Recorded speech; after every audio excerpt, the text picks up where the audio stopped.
Nadreen, एक आदमी की दो बीवियां थी। वो बेचारा सारी ज़िंदगी अपनी बीवियों से इंसाफ करता रहता है। उसकी कोशिश होती है कि वो दोनों बीवियों को इक्वल रखे, दोनों के राइट्स बराबर रखे।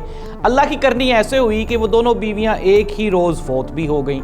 अब उस इंसान ने, शरीफ आदमी ने सोचा, उसने कहा यार मैंने सारी ज़िंदगी इन दोनों के साथ इंसाफ किया है और आज मेरा बहुत बड़ा इम्तहान। उसने रब से दुआ की, या अल्लाह आज मुझे इस इम्तहान में कामयाबी देना। और फिर उसने दो गुस्ल देने वाली ख़वातीन बुलाई और उनको कहा कि इनको at a time same time पे गुस्ल दो। फिर उसने दो जो गोरकन थे कब्र खोदने वाले, उनसे सेम एक ही डिज़ाइन की दो कब्रें खुदवाईं। अब जब सब कुछ तैयार हो गया तो एक मसला पैदा हो गया। वो मसला ये था कि उस मासूम आदमी, शरीफ आदमी के घर का दरवाज़ा एक ही था और उसमें से एक टाइम में, एक वक्त में एक ही चारपाई गुजर सकती थी।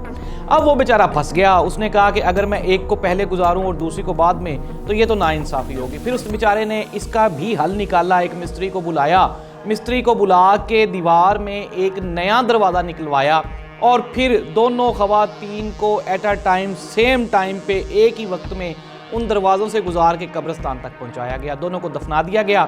अब आदमी बड़ा मुतमिन था। उसने कहा जी लेन देखे, अल्हम्दुलिल्लाह मैंने इंसाफ किया है। रात को बेचारा सोया और सोने के बाद वही हुआ जिसका खदशा था कि उस आदमी को, जो बड़ी बीवी थी उसकी पहली बेगम, वो ख्वाब में आई। उसने कहा जमशेद तूने मेरे साथ बड़ी ज़्यादती की। तो वो जमशेद जो बेचारा था वो बड़ा परेशान हुआ। उसने कहा यार मैंने तो बड़ा इंसाफ करने की कोशिश की, तो मैंने आपके साथ क्या गलती की? उसने कहा तू मेरे बड़ी ज़्यादती की थी, मैनू तू पुराने दरवाजे चो कढ़े।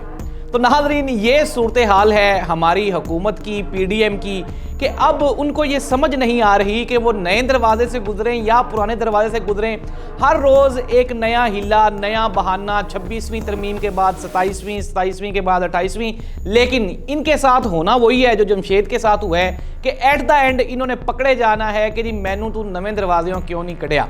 तो नाज़रीन, ये है हमारी हुकूमत की सूरत हाल। हुआ कुछ यूँ है, बहुत बड़ी खबर मैं देने जा रहा हूँ आपको कि 26वीं आईनी तरमीम जो कि सुप्रीम कोर्ट ऑफ पाकिस्तान में, उसके खिलाफ ऑलरेडी भी काफ़ी सारी एप्लीकेशंस जा चुकी हैं। अब जो एप्लीकेशन आई है ना, इसने इसको उड़ा के रख देना 26वीं आईनी तरमीम में, क्योंकि ये वो बंदा ले आया है 26वीं आईनी तरमीम जो कि इस पूरी की पूरी गेम को चेंज कर सकता है। जी हाँ, मेरा इशारा है अख्तर मेंगल की जानिब।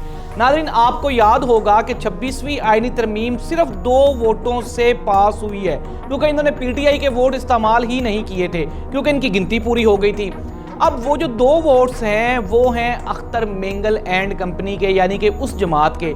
अब अख्तर मेंगल ने फहमीदा मिर्ज़ा और मोहसिन दावड़ के साथ मिलके इस 26वीं आईनी तरमीम को सुप्रीम कोर्ट ऑफ पाकिस्तान में चैलेंज कर दिया है। अब तक की चंद लम्हात पहले की जो इतलात हैं, हुकूमत इंतहाई परेशान है, वो खुला गई है और उनको समझ नहीं आ रही कि अब इस वार का उन्होंने कैसे मुकाबला करना है। फवाद चौधरी ने मीडिया से गुफ्तगू करते हुए कहा कि अब तक की ये सबसे बड़ी चैलेंजिंग पोजीशन होगी हुकूमत के लिए। अनडाउटेडली लग तो यही रहा है कि पता नहीं ये कोई एक छोटी सी अपील है जिसको चैलेंज किया गया है। लेकिन नाज़रीन, चाहे याहिया अफरीदी को भी कंट्रोल कर लिया जाए, चाहे आईनी बेंच भी इसको सपोर्ट करे, लेकिन अब ये इतना बड़ा चैलेंज है, इतना बड़ा मूव है। और फिर मैंने आपको बताया था, ये जो कल से कह रहे हैं ना कि ट्रंप के आने से कुछ नहीं होता, ट्रंप के आने से कुछ नहीं होता। नाज़रीन, ये बहुत बड़ी तब्दीली है और ट्रंप के आते ही आपकी इस्टेब्लिशमेंट सऊदी अरब बैठी हुई है और आपकी सुप्रीम कोर्ट ऑफ पाकिस्तान तक अब आपको तब्दीली दिखाई दे रही है। अब वो लोग जो परेशान थे, जिनको ये समझ नहीं आ रही थी कि किया क्या जाए,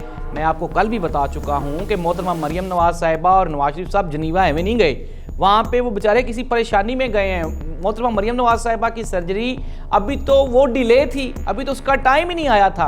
अब वहाँ पे जनीवा में एक कोशिश हो रही है, पाकिस्तान में दूसरी कोशिश हो रही है।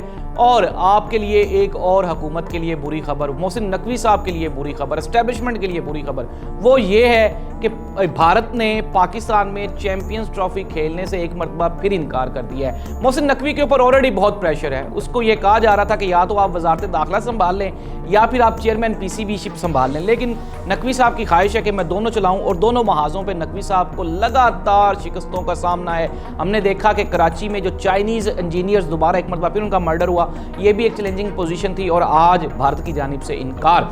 नाज़रीन, पाकिस्तान तरीके इंसाफ सवाबी में उन्होंने अपने डेरे जमा लिए हैं। अब एक इंतहाई दिलचस्प सूरत हाल क्रिएट होने वाली है। आज क्वेटा में जलसा था, वहाँ पे जो लेवीज़ के अहलकार हैं उन्होंने धावा बोल दिया और उन्होंने कहा कि जी ये जलसा हम नहीं होने देंगे। अब सवाबी में जलसा है। सवाबी अगर उसको हम जोग्राफिकली देखें تو یہ KPK کا علاقہ ہے، لیکن نیشنل ہائی وے اور جو ہماری اسلام آباد پولیس ہے انہوں نے یہ دعویٰ کر دیا ہے کہ یہ چونکہ قومی اسمبلی کی تحویل میں آتا ہے اس لیے ہم آپ کو یہاں پہ جلسہ نہیں کرنے دیں گے۔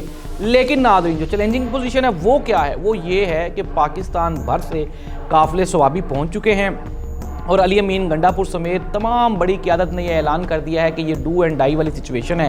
اب ہم یا تو عمران خان کو اسلام آباد سے لے کے آئیں گے، اڈیالہ سے چھڑوا کے آئیں گے، یا پھر ہم وہیں پہ بیٹھ جائیں گے اور ہم دھرنا دیں گے۔ اب ہم واپس نہیں آئیں گے، خالی ہاتھ واپس نہیں لوٹیں گے، حکومت کو اس کے گھر پہنچا کے آئیں گے اور خان کو اپنے ساتھ لے کے آئیں گے۔ ناظرین پاکستان کی صورتحال انتہائی دلچسپ ہونے والی ہے، آگے کیا کیا ہونے والا ہے آپ ہمارے ساتھ جڑے رہیں اور ہم آپ کو تازہ ترین اطلاعات پہنچاتے رہیں گے۔ اللہ اس ملک کا حامی و ناصر ہو۔ اللہ حافظ۔